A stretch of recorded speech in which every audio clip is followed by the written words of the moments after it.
How's everybody this morning as the Spurs go down in valiant effort, although ignorant in its application? Spurs lose 131-129 off of a turnover to a dunk. If you're going to do it that way, man. If you're going to go down in style, lose it that way, because we don't really want wins, right? We want to be great in our efforts, but in the end, valiant in defeat. It was, that timeout right before, you just kind of felt like, Oh no. You felt like, oh, this is normally where they fall apart, but it's actually going to be kind of difficult for them to fall apart tonight. Oh no.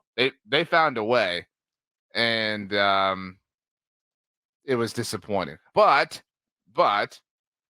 they did make NBA history in the process. Yes, they did.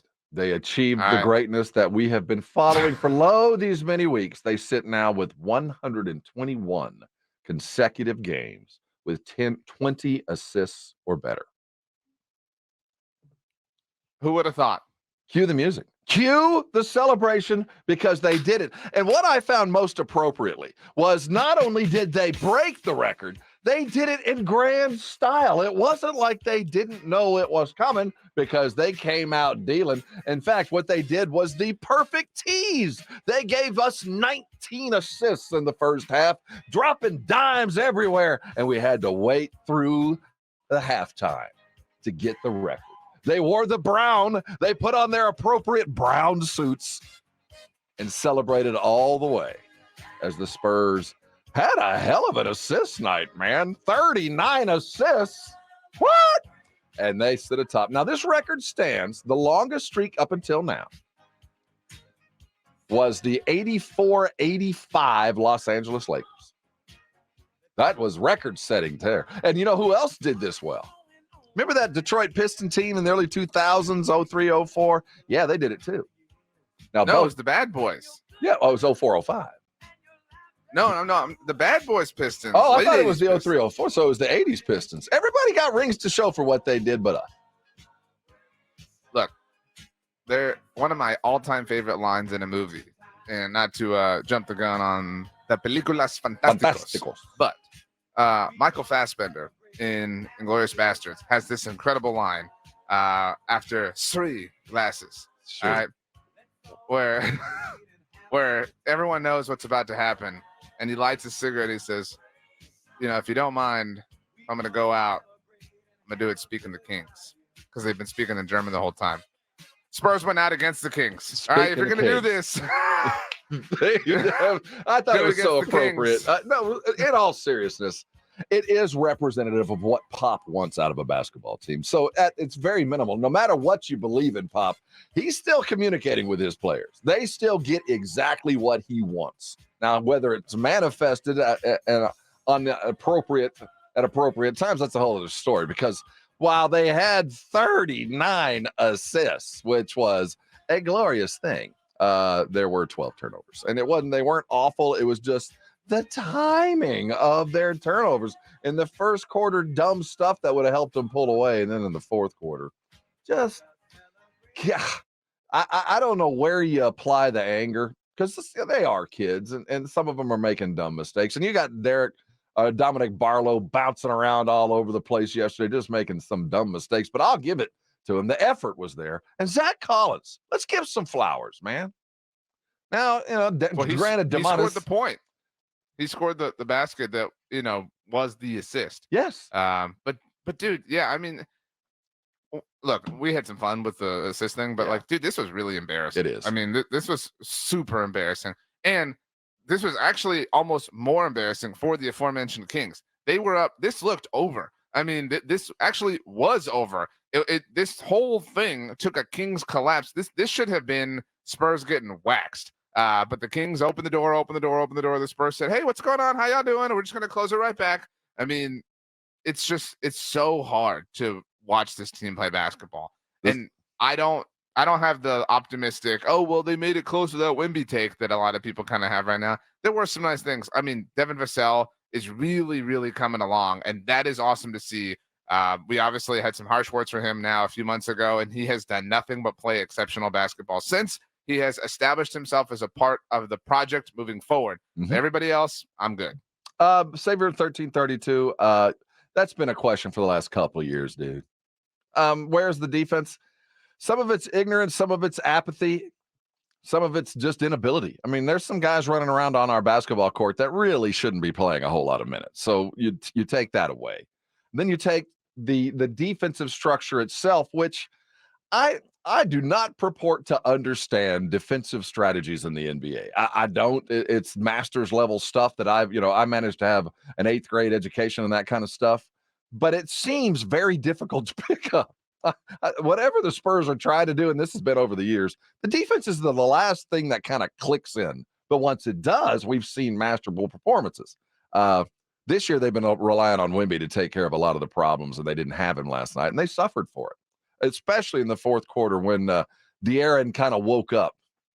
They suffered for not having help in the paint, though they did outscore the Kings 34-31 in the fourth. It was, again, valiant effort in defeat. So I'm not going to be mad today. We're not going to have Wemby in Golden State. We're not going to see him until they come back over the Rockies. He's out for the rest of this West Coast swing, as Pop told us yesterday. So with that in mind, let's talk about the good stuff. Blake Wesley and Malachi Brenham. Malachi was great. Wow. I mean, there's no doubt about it. You're right. If you apply the let's ignore all the really frustrating things, yes, the handicap. Malachi was great. My kind of takeaway is Devin, though. I mean, there's a lot of authority happening there, and I maintain what we've offered in the past few weeks, but I can see how on some level he can convince himself that the ball belongs in his hands in these big time moments, because he's a great player in his own right.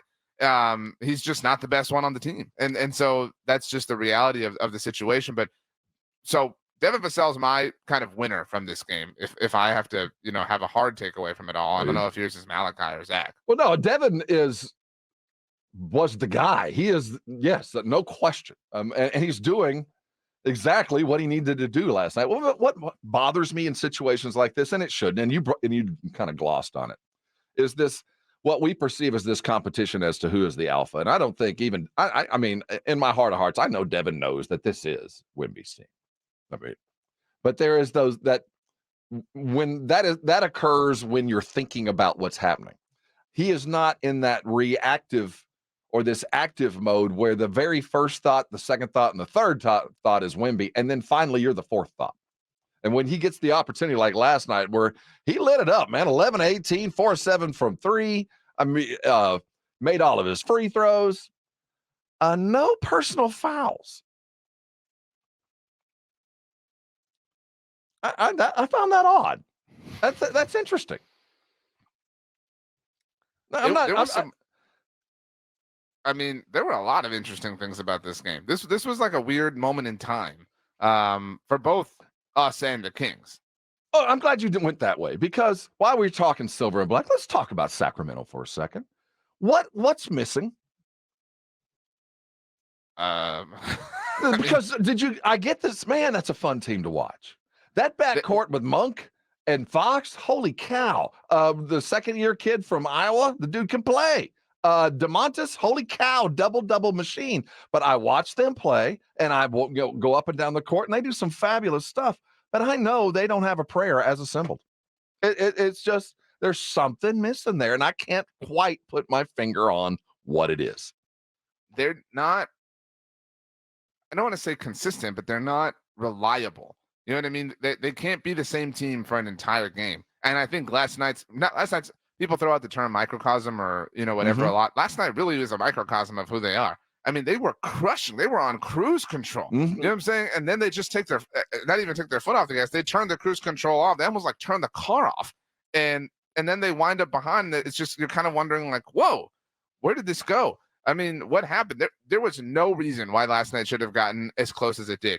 To play the ever popular win probability game here. At one point when they were up 61-41, they had a 97.6% win probability. This was with 4 minutes and change left in the first half.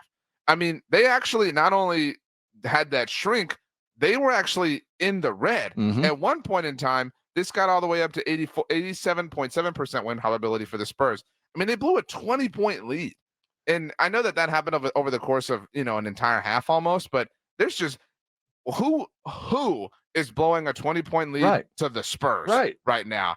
They're not a serious team. They're fun. You know what I mean? They're the icing on the cake. They're not the actual cake. There's those weird people that only enjoy the icing, and that's the Kings.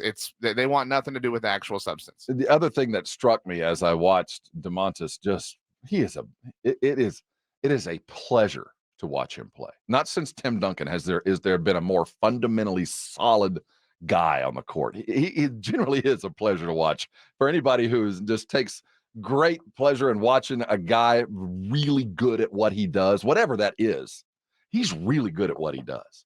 To watch him, I thought think of the talent that has come through Oklahoma that is now dispersed around the NBA, and they still have a bunch of talent. There is no better talent evaluation crew in the league than the Oklahoma City team. Just think of the dudes that they have drafted over the years that they haven't been able to hold on to. If they could have held on to a half of these cats, it really is ridiculous the number of guys that Presti and crew have brought through Oklahoma City. Because Sabonis, think about if he was still there. Well, you could say that for. Well, I mean, but think of the guy from Harden